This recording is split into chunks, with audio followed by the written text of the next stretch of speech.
Hello everyone, इन आया classes में आपका स्वागत है। आज हम क्लास 10th की हिंदी बुक कृतिका का पाठ एही ठैया झुलनी हैरानी हो रामा इसका प्रश्न अभ्यास करेंगे। इसके लेखक शिव प्रसाद मिश्र रुद्र हैं। चलिए शुरू करते हैं। प्रश्न नंबर 1।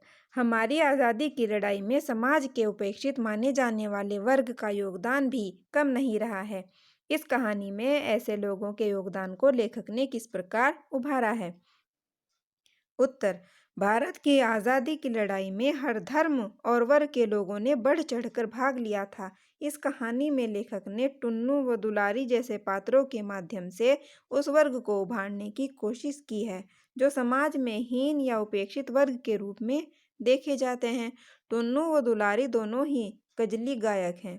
टुन्नू ने आज़ादी के लिए निकाले गए जुलूसों में भी भाग लेकर व अपने प्राणों की आहुति देकर यह सिद्ध किया कि ये वर्ग मात्र नाचने या गाने के लिए पैदा नहीं हुए हैं, अपितु इनके मन में भी आज़ादी प्राप्त करने का जोश है। इसी तरह दुलारी द्वारा रेशमी साड़ियों को जलाने के लिए देना भी एक बहुत बड़ा कदम था तथा इसी तरह जलसे में बतौर गायिका जाना व उसमें नाचना गाना उसके योगदान की ओर इशारा करता है। लेखक ने इस प्रकार समाज के उपेक्षित लोगों के योगदान को स्वतंत्रता के आंदोलन में महत्वपूर्ण माना है। प्रश्न नंबर 2।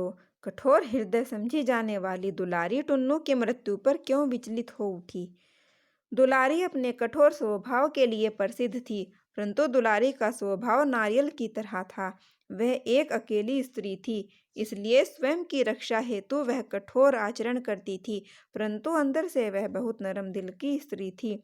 टुन्नू जो उसे प्रेम करता था उसके लिए उसके हृदय में बहुत खास स्थान था, परंतु वह हमेशा टुन्नू को दुत्कारती रहती थी क्योंकि टुन्नू उससे उम्र में बहुत छोटा था।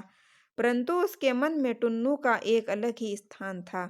उसने जान लिया था कि टुन्नू उसके शरीर का नहीं बल्कि उसकी गायन कला का प्रेमी था। फेंकू द्वारा टुन्नू की मृत्यु का समाचार पाकर उसका हृदय दर्द से फट पड़ा और आंखों से आंसू की धारा बह निकली। किसी के लिए ना पसीजने वाला हृदय आज आज चीत्कार कर रहा था। उसकी मृत्यु ने टुन्नू के प्रति उसके प्रेम को सबके समक्ष प्रस्तुत कर दिया। उसने टुन्नू द्वारा दी गई खादी की धोती पहन ली। प्रश्न नंबर 3। कजली दंगल जैसी गतिविधियों का आयोजन क्यों हुआ करता होगा? कुछ और परंपरागत लोक आयोजनों का उल्लेख कीजिए। उत्तर। उस समय यह आयोजन मात्र मनोरंजन का साधन हुआ करता था, परंतु फिर भी इनमें लोगों की प्रतिष्ठा का प्रश्न रहा करता था। इन कजली गायकों को बुलवाकर समारोह का आयोजन करवाया जाता था। अपनी प्रतिष्ठा को उसके साथ जोड़ दिया जाता था और यही ऐसे समारोहों की जान हुआ करते थे। उनकी हार जीत पर सब टिका हुआ होता था।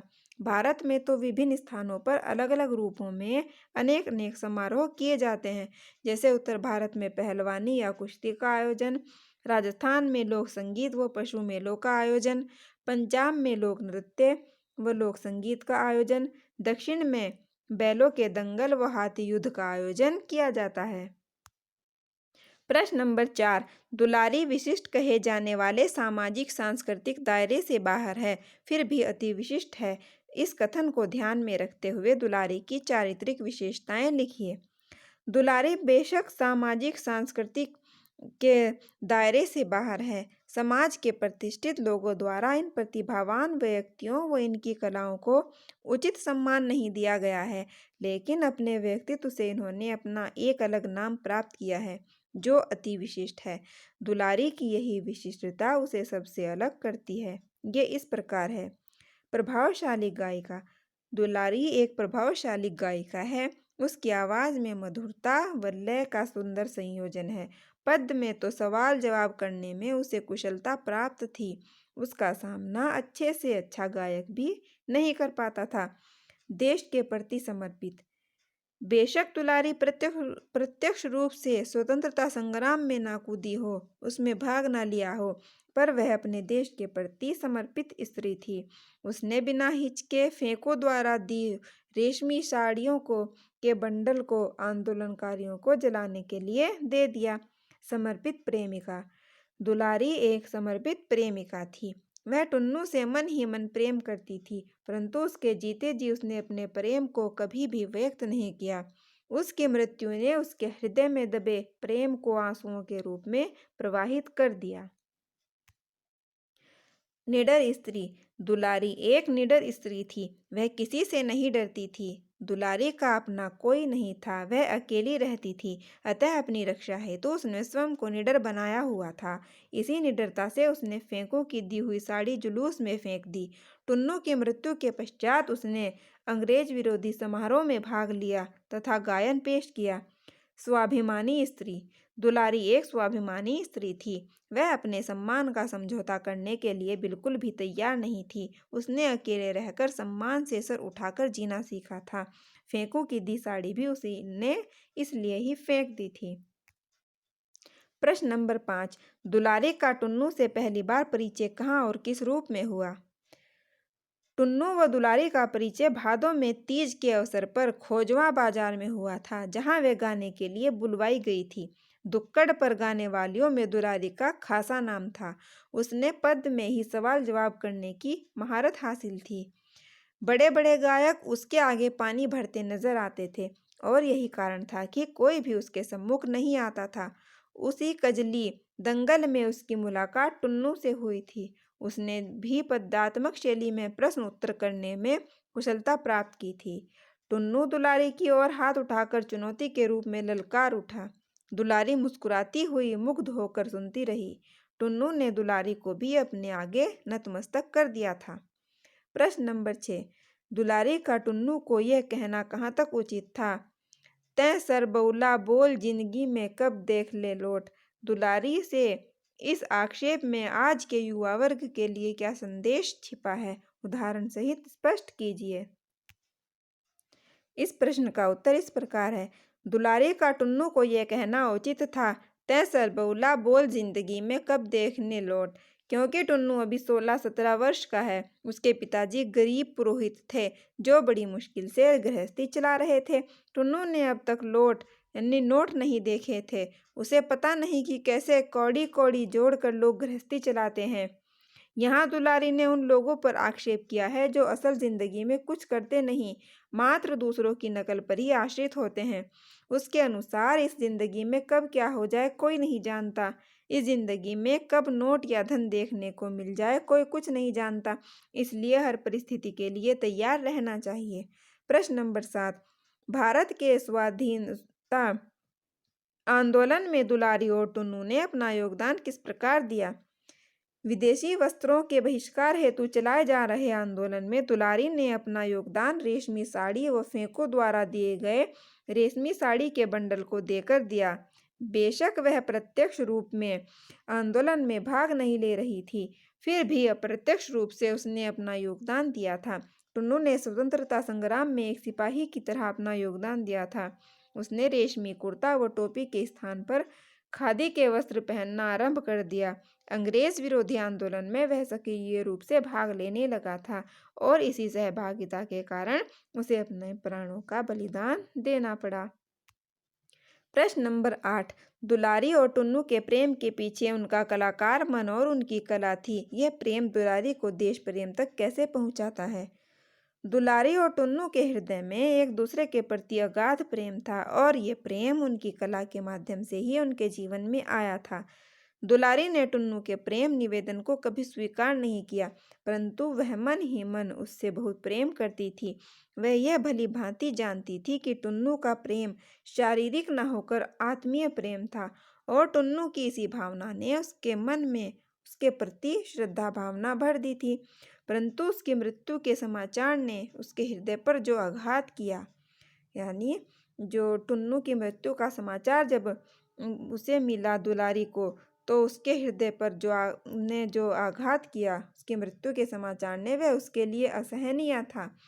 अंग्रेज अफसर द्वारा उसकी निर्दयता पूर्वक हत्या ने उसके अंदर के कलाकार को प्रेरित किया और उसने स्वतंत्रता सेनानियों द्वारा आयोजित समारोह में अपने गायन से नई जान फूंक दी।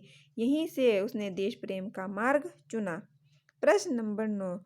जलाए जाने वाले विदेशी वस्त्रों वस्त्रों के ढेर में अधिकांश वस्त्र फटे पुराने थे, परंतु दुलारी द्वारा विदेशी मिलों में बनी कोरी साड़ियों का फेंका जाना उसकी किस मानसिकता को दर्शाता है?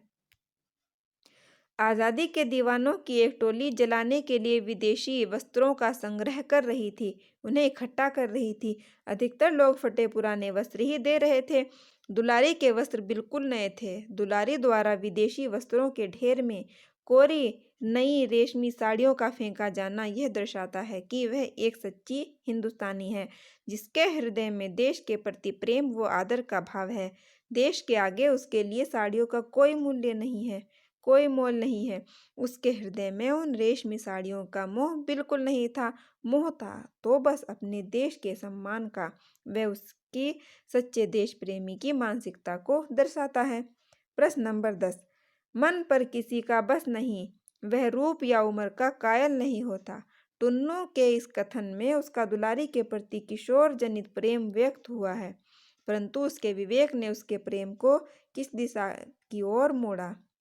उत्तर: टुन्नू दुलारी से प्रेम करता था। वह दुलारी से उम्र में बहुत ही छोटा था।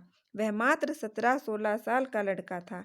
दुलारी को उसका प्रेम उसकी उम्र की नादानी के अलावा कुछ नहीं लगता था, इसलिए वह उसका तिरस्कार करती रहती थी।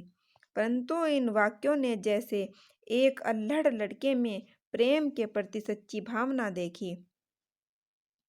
उसका प्रेम शरीर से न जुड़कर उसकी आत्मा से था। टुन्नू के द्वारा कहे वचनों ने दुलारी के हृदय में उसके आसन को और दृढ़ता से स्थापित कर दिया। टुन्नू के प्रति उसके विवेक ने उसके प्रेम को श्रद्धा का स्थान दे दिया। अब उसका स्थान अन्य कोई व्यक्ति नहीं ले सकता था। प्रश्न नंबर 11। एही ठैया झुलनी हैरानी हो रामा का प्रतीकार्थ समझाइए। उत्तर: इस कथन का शाब्दिक अर्थ है कि किसी स्थान पर मेरी नाक की लौंग खो गई है, मैं किससे पूछूं? नाक में पहना जाने वाला लौंग सुहाग का प्रतीक है। दुलारी एक गौनहारिन है, उसने अपने मन रूपी नाक में टुन्नू के नाम का लौंग पहन लिया है।